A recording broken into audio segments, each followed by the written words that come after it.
একাদশ শ্রেণীর ভূগোল বিষয়ে সকল ছাত্রছাত্রীকে আমার এই নতুন ভিডিও ক্লাসে সকলকে জানাই স্বাগত। তোমরা স্টাডি উইথ মিলন এই চ্যানেলে তোমরা আমার এই ভিডিও পেয়ে থাকবে। তাহলে আমরা যে বিষয়টি নিয়ে আলোচনা করলাম সেটা হচ্ছে ভূগোল, সেটা একাদশ শ্রেণীর ভূগোল নিয়ে আমরা এখানে আলোচনা করব। তো এর পূর্বে প্রথম দুটো ভিডিওতে আমি তোমাদের সিলেবাস নিয়ে আলোচনা করেছিলাম। তো সিলেবাসের সম্পর্কে বুঝিয়েছিলাম, জানি না তোমরা কতটা কি বুঝেছো। চলো তার একটু ছোট্ট করে আমরা দেখে নিই। আমরা ক্লাস 11-এর ভূগোল পড়ছি, জিওগ্রাফি। এটা 100 নম্বরের রয়েছে, ঠিক আছে।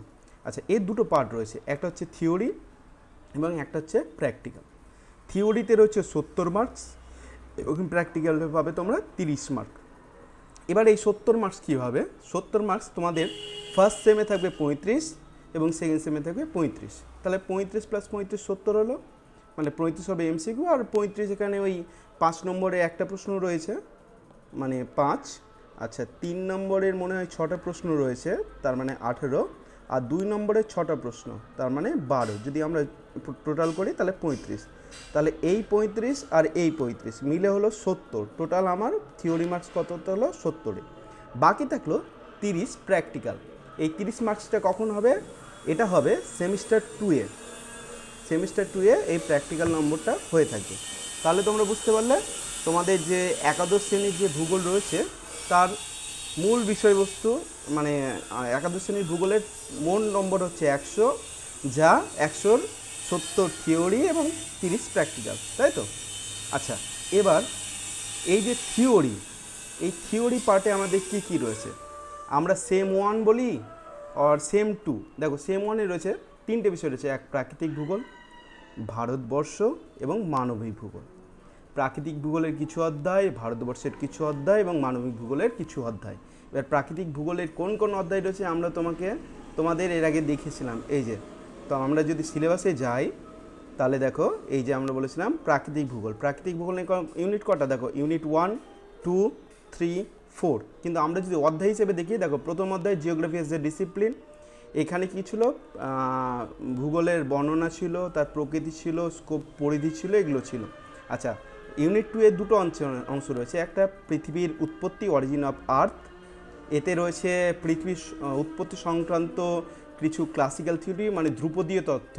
ক্লাসিক্যাল মানে প্রাচীন তত্ত্ব বলতে পারো। আর কিছু মডার্ন থিওরি, তার মধ্যে বিগ ব্যাং থিওরি। আচ্ছা, ক্লাসিক্যাল থিওরির মধ্যে কী ছিল? ইমানুয়েল কান্টের থিওরি ছিল, জিন্স অ্যান্ড জেফ্রির মতবাদ ছিল, এবং বিগ ব্যাং তত্ত্ব ছিল। ইন্টেরিয়র অফ দ্য আর্থ মানে পৃথিবীর অভ্যন্তরভাগ। এই অভ্যন্তরভাগে 3টে ইউনিট রয়েছে। আচ্ছা, এবার একই রকমভাবে জিওমরফিক প্রসেসে এন্ডোজেনিক এবং এক্সোজেনিক্স। এন্ডোজেনিক মানে হচ্ছে অভ্যন্তরীণ এবং এক্সোজেনিক্স হচ্ছে বাইরের, এবং ওয়েদার অ্যান্ড ক্লাইমেট। তাহলে এই কটা বিষয় ছিল। তাহলে দেখো, আমরা যদি চ্যাপ্টার অনুসারে করি, প্রথম চ্যাপ্টার, দ্বিতীয় চ্যাপ্টার, তৃতীয় চ্যাপ্টার, চতুর্থ চ্যাপ্টার। তাহলে আমরা প্রাকৃতিক ভূগোলে কটা পেলাম? প্রাকৃতিক ভূগোলে পেলাম টোটাল 4টে চ্যাপ্টার, তাই তো? তাহলে প্রাকৃতিক ভূগোলে আমরা পাচ্ছি 4টে চ্যাপ্টার পাচ্ছি। আচ্ছা, মানবিক ভূগোল দেখি। আমরা যদি মানবিক ভূগোল যাই, মানবিক ভূগোলে দুটো পাচ্ছি, scope and content of human geography, সেখানে হচ্ছে ইকোনমিক জিওগ্রাফি। তাহলে এই হিউম্যান জিওগ্রাফির যে স্কোপ, পরিধি এবং বিষয়বস্তু, তার মধ্যে দেখো মানুষ এবং এনভায়রনমেন্টের সম্পর্ক, ঠিক আছে, মানুষ এবং প্রকৃতির সম্পর্ক, এর বিভিন্ন হিউম্যান জিওগ্রাফির বিভিন্ন যে ভাগগুলো রয়েছে সেই ভাগগুলো সম্পর্কে।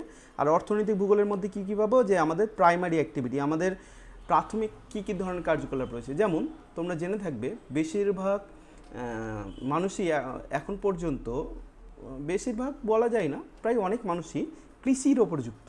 তাহলে এই যে কৃষিকাজ, এটা কি? এটা প্রাথমিক।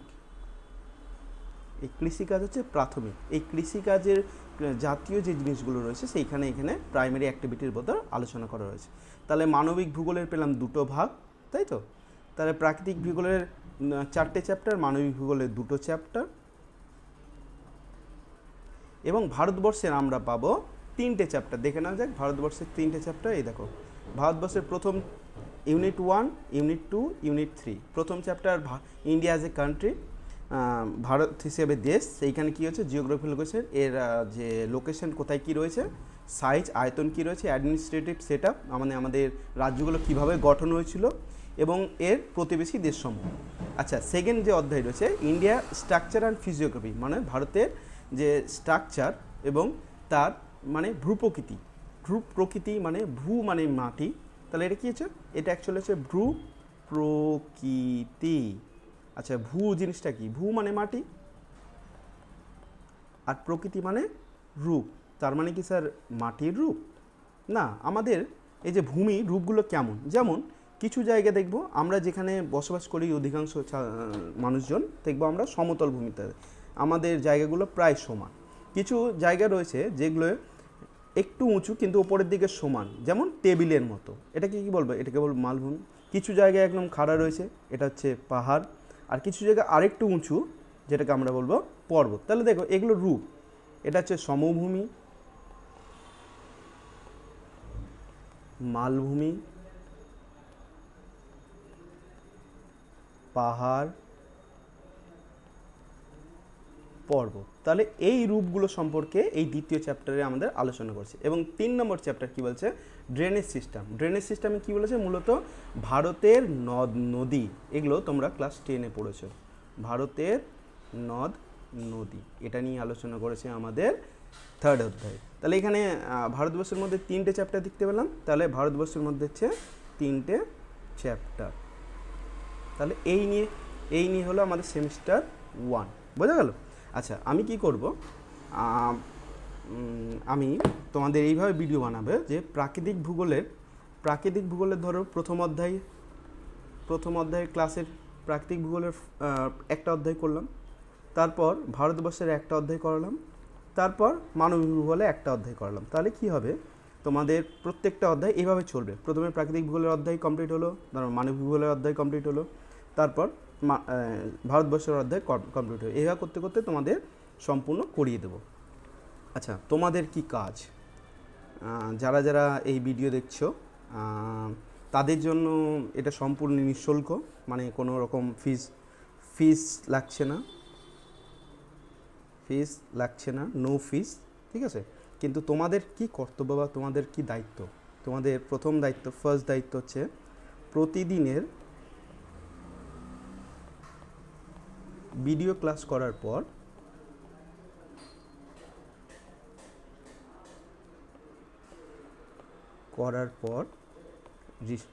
সেটা রিভিশন করা।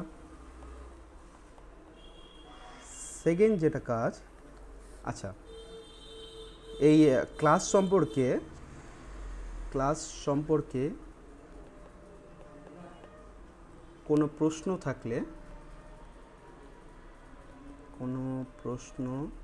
থাকলে তা জিজ্ঞেস করবে।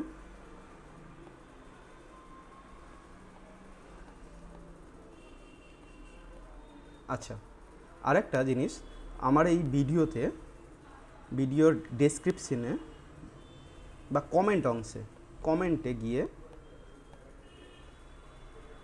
গিয়ে কে কোন ক্লাসে মানে কোন স্কুলে পড়ো, ক্লাস বলতে তো সবাই 11ই হবে, 11 জিওগ্রাফি যেহেতু, কে কোন স্কুলে পড়ো সেই স্কুলটা জানাবে, স্কুলের নামটা জানাবে, স্কুলের নাম, এবং কে কোন ডিস্ট্রিক্ট থেকে দেখছো সেটাও একটু আমাকে জানাবে।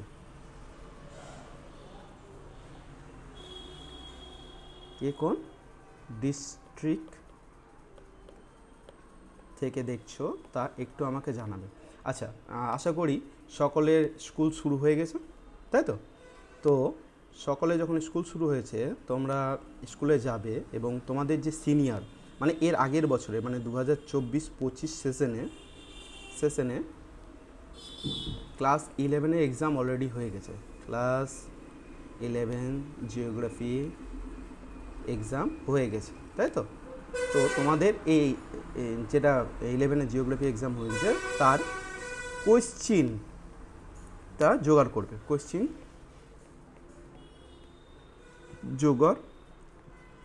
করবে।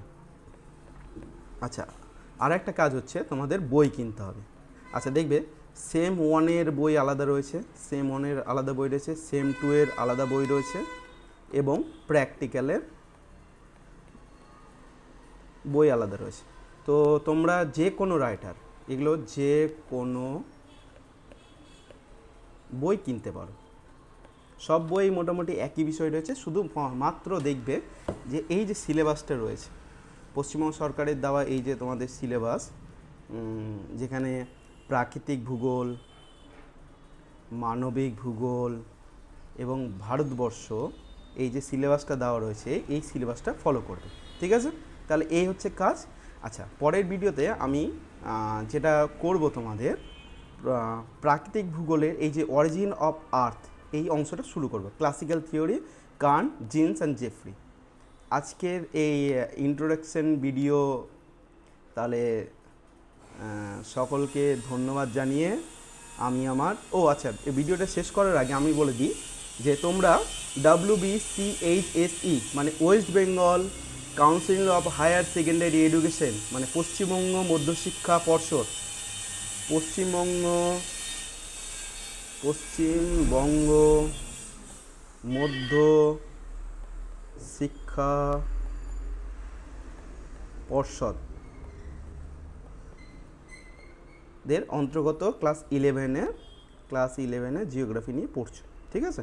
এই জিনিসটা যেন মাথায় থাকে। তাহলে আমাদের এই ভূগোল, তাহলে এইভাবেই তোমাদের ভিডিওগুলো আলোচনা হবে। আশা করি সকলে বুঝতে পেরেছো এবং সকলে আমার সঙ্গে থাকবে। আর তোমাদের কাছে একটা রিকোয়েস্ট, যদি মনে হয় যে প্রতিদিন ক্লাসগুলো আমি নিয়ে আসবো তোমাদের জন্য, তো একটু কমেন্ট করো, ঠিক আছে? আর কমেন্ট অবশ্যই বলবো না নেগেটিভ বা পজিটিভ, তোমাদের যা ইচ্ছা কমেন্ট করতে পারো, ঠিক আছে? তাহলে সঙ্গে থাকো আমার এই চ্যানেলে স্টাডি উইথ মিলনে। পরের ভিডিওতে আমি ক্লাস শুরু করে দেবো তোমাদের, আর দয়া করে প্রতিদিনের ক্লাসগুলো প্রতিদিন করবে। আজকের মতো এখানেই তাহলে বিদায়।